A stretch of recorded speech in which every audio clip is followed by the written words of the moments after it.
আজি কেবিনেটত আমি দুটা সিদ্ধান্ত লৈছো যে বাইকৰ আৰোহীক টু হুইলাৰৰ এক্সেপ্ট হেলমেট আন কোনো কথাত ফাইন কৰিব নোৱাৰিব। অকল হেলমেট নিপিন্ধিলে ফাইন হ'ব, বাকি আৰু কাগজ নাই পত্ৰ নাই এইবিলাকত যিটো ফাইন কৰে সেই ফাইনটো আৰু এতিয়াৰ পৰা নকৰিব। যদি কাৰোবাৰ কাগজ নাই তেতিয়া তেওঁলোকক নোটিছ দিব, তেওঁলোকে কাগজ ঠিক কৰিব, কিন্তু ফাইন নলয় গভৰ্ণমেণ্টে। তাৰ এটা SOP ট্ৰান্সপৰ্ট ডিপাৰ্টমেণ্টে ৰিলিজ কৰিব। দ্বিতীয়তে অটো ৰিক্সা ৰিক্সা যিকোনো তিনি হুইলাৰ তিনিচুকীয়া যুক্ত গাড়ীক 4বাৰকৈ তেওঁলোকে ৰিপিটেড অপৰাধ নকৰালৈকে তেওঁলোকৰ পৰা কোনো ফাইন নোলোৱাৰ সিদ্ধান্ত লৈছে। মানে এজন অটো ৰিক্সা বা এটা ই ৰিক্সা বা এজন ৰিক্সা চালকে 4টা ফাইন কৰাৰ পিছতহে 5 নম্বৰ বাৰতহে তেওঁলোকৰ পৰা ফাইন ল'ব পাৰিব। মানে 4বাৰ আমি তেওঁলোকক ৱাৰ্ণিং দিম। 4বাৰ ৱাৰ্ণিং দিয়াৰ পিছতো যদি তেওঁলোকৰ ভুলটো তেওঁলোকে কৰিয়েই থাকে তেতিয়াহ'লে 5 নম্বৰ বাৰতহে তেওঁলোকৰ পৰা ফাইন লোৱা যাব। আৰু তেনেকে মটৰচাইকেল স্কুটাৰ স্কুটি আদিৰ পৰা এটাতে খালি ফাইন লোৱা যাব হেলমেট নিপিন্ধিলে, বাকি আন কথাত আমি তেওঁলোকৰ পৰা ফাইন নলওঁ।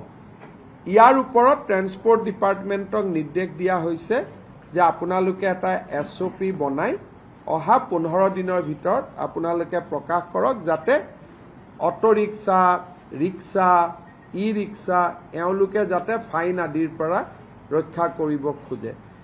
ড্ৰিংক এণ্ড ড্ৰাইভটোতো ফাইন থাকিবই, কিন্তু সৰু সৰু কথাৰ কাৰণে যিবিলাক ফাইন কৰে, কেতিয়াবা কেতিয়াবা অভিযোগ আহে যে লাইচেন্সখন 2টা দিন পাৰ হৈ গ'ল, ক'ৰবাত ৰেজিষ্ট্ৰেশ্যন নম্বৰটো নাই, ক'ৰবাত পলিউশ্যন নাই, বাকী কথাবিলাকত যিটো ফাইন কৰে তাক আমি প্ৰথম ৱাৰ্ণিং দিহে পিছত আমি আইনী ব্যৱস্থা ল'ম।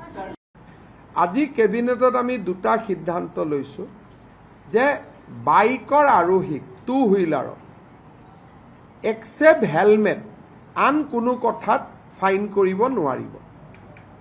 অকল হেলমেট নিপিন্ধিলে ফাইন হ'ব, বাকি আৰু কাগজ নাই পত্ৰ নাই এইবিলাকত যিটো ফাইন কৰে সেই ফাইনটো আৰু এতিয়াৰ পৰা নকৰিব।